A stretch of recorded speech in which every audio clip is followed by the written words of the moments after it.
तो भाई आज की इस एपिसोड में बवाल होने वाला है और ये एपिसोड बहुत ज्यादा इंपॉर्टेंट है, तो एंड तक जरूर देखना। वैसे आज मैं एक्सप्लेन करने वाला हूँ नारुतो शिपुडेन का एपिसोड नंबर 47। तो चलिए शुरू करते हैं। एपिसोड के स्टार्टिंग में नारुतो कहता है कि ये बहुत ही अजीब है। फिर हम देखते हैं सभी लोग निकल चुके थे हाइड आउट की ओर। फिर साकुरा कहती है कि नारुतो हम सास्के को वापस लेकर आएंगे। नारुतो कहता है कि हाँ बिल्कुल। उधर हम देखते हैं सास्के अंधेरे में बैठा हुआ था और कहता है कि तुम बहुत लेट हो गए, तुम तो मुझे एक नए जुत्सु में मदद करने वाले थे, क्या हुआ उसका।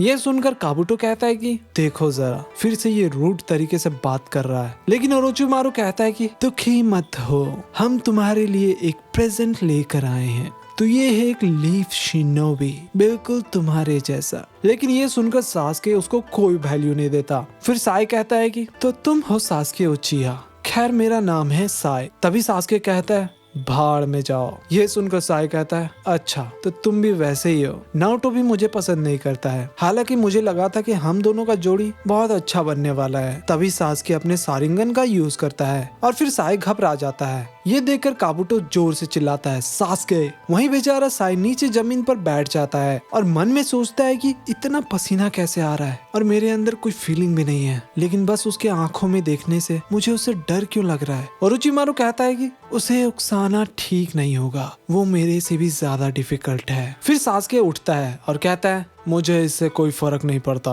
अब चलो ओरोचिमारू। तभी साई उठता है और कहता है मैंने तुम्हारे बारे में बहुत सुना है नारुतो से, वो तुम्हें 3 साल से ढूंढ रहा है। और भाई सास्के का एटीट्यूड देखो, वो कहता है हाँ शायद, पर मुझे याद नहीं है। खैर ओरोचिमारू अब चलो। फिर साई कहता है कि तुम नारुतो के लिए भाई के जैसा हो, जहाँ तक साकुरा ने बताया है। तभी सास्के कहता है जहाँ तक भाई की बात है तो वो सिर्फ एक था, और फिर वो वहाँ से चला जाता है। फिर ओरोचिमारू एक एनवलप देता है काबुटो को और कहता है कि इसे अच्छे से रख दो। फिर वो भी वहाँ से चला जाता है। तो इसके बाद काबुटो वो एनवलप खोल कर देखता है और उसमें बहुत सारे ऑनबू ब्लैक ऑप्स का लिस्ट रहता है, जिसमें यामाटो भी शामिल थे। बाहर यामाटो पूछते हैं कि तो ये सच में उसका हाइड आउट है। नारुतो कहता है कि तो क्या सच में यहाँ पर सास्के है। यामाटो कहते हैं कि अगर नहीं भी हुआ तो हमें कुछ ना कुछ तो जरूर पता चलेगा। नारुतो आगे बढ़ता है और कहता है कि ठीक है तो अब चलो, लेकिन यामाटो उसे रोकते हैं। फिर अपने क्लोन को अपने अंदर एब्जॉर्ब कर लेते हैं। फिर हम देखते हैं यामाटो के हाथ में 3 बीज रहता है और कहते हैं कि नारुतो इसे खा लो और साकुरा तुम भी इसे खा लो, अगर तुम कहीं खो गए तो मैं तुम्हें इसकी मदद से ढूंढ लूंगा। साकुरा कहती है कि अच्छा तो इसकी वजह से आप यहाँ तक पहुँच गए। नारुतो कहता है कि पर कैप्टन यामाटो आपने ये सब कब किया। फिर यामाटो कहते हैं कि भूल गए, जब हम हॉट स्प्रिंग में थे तभी मैंने उसके कपड़ों में ये बीज डाल दिया था। खैर लेडी सुनारे ने मुझे पहले ही इसके बारे में बता दिया था और मुझे नजर रखने को कहा था, और उन्होंने बिल्कुल सही कहा। खैर वो सब छोड़ो और अब इसे खा लो। फिर दोनों उस बीज को खा लेते हैं और यामाटो कहते हैं कि अब तुम दोनों रेडी हो जाओ। फिर हम गुफा के अंदर देखते हैं काबुटो और साई कहीं जा रहे थे। फिर साई पूछता है कि क्या मैं यहाँ बाकी लोगों से मिल सकता हूँ। काबुटो कहता है कि ये इम्पॉसिबल है क्योंकि यहाँ पर सिर्फ मैं और सास्के रहते हैं। बाहर हम देखते हैं यामाटो जमीन में कान लगाकर सुन रहे थे। फिर वो कहते हैं कि मुझे नहीं लगता नीचे ज्यादा लोग हैं। साकुरा पूछती है कि तो फिर हम अंदर कैसे जाएंगे। यामाटो कहते हैं कि हम अंडरग्राउंड होते हुए जाएंगे। फिर सभी लोग रेडी हो जाते हैं और फिर हम देखते हैं कि यामाटो अर्थ स्टाइल जुत्सु का यूज करते हैं और वहीं जमीन पर एक होल बन जाता है। यामाटो कहते हैं कि तुम दोनों यहीं पर रुको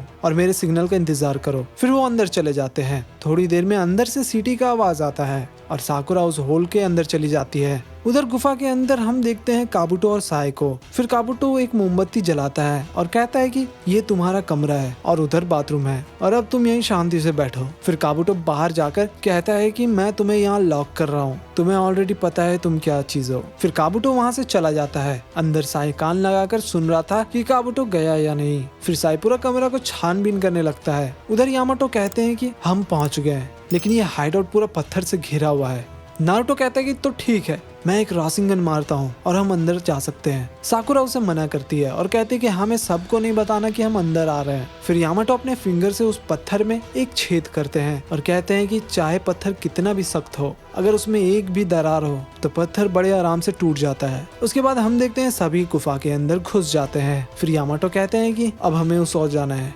वहीं साई एक स्क्रॉल निकालता है और एक जुत्सु परफॉर्म करता है जिसमें हाथ का निशान बना हुआ था। फिर दोनों निशान पे अपना हाथ रखता है जिससे एक बुक अपीयर होता है। वहीं काबुटो कहता है कि मैंने ओरोचिमारू का अगर काम नहीं किया तो वो बहुत ज्यादा गुस्सा हो जाएंगे, लेकिन काबुटो को याद आता है कि वो एनवेलप साई के कमरे में रह गया है। फिर हम देखते हैं यामाटो को, वो कहते हैं कि हम ज्यादा दूर नहीं है साई से। उधर साई वो बुक निकाल कर पढ़ रहा था और काबुटो भी उसी और आ रहा था एनवेलप लेने के लिए। तभी हम देखते हैं साई के कमरे का दरवाजा खुलता है और ये एपिसोड यहीं पर खत्म हो जाता है। तो गाइज अगले एपिसोड को बिल्कुल मिस मत करना। तो मिलते हैं अगले एपिसोड में, तब तक के लिए बाय बाय।